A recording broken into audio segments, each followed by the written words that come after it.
So, hello friends, this is my new YouTube channel Developing Genius Mind. So, my name is Riya Yadav and I am the founder of this channel Developing Genius Mind. I have my official website on Google as well. So, what Developing Genius provide you, and actually what is Developing Genius Mind?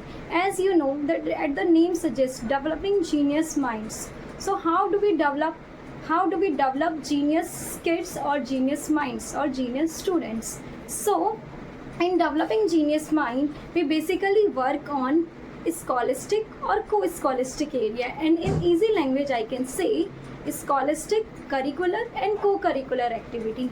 So what are the courses available in scholastic area?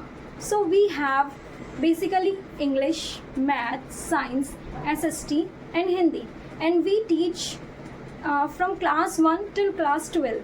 And if I tell you about the co-scholastic area, so what are the courses available in co-scholastic area? So we have music classes, dance, Zumba, exercise, yoga and art and craft classes.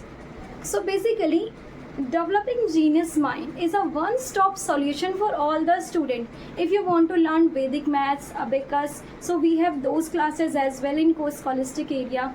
Means basically, as you know, the new education policy, we focus on what's the talent a student have. He can identify his talent in developing genius mind. If you will join developing genius mind, you can find that what the talent you have, what the skills, on which skill you can work and you can get success. So this is the one stop solution for all the kids. At the end I will just say that बस keep doing. अगर टमाटर का दिन आ सकता है तो आपका क्यों नहीं. So that's all about. Thank you so much.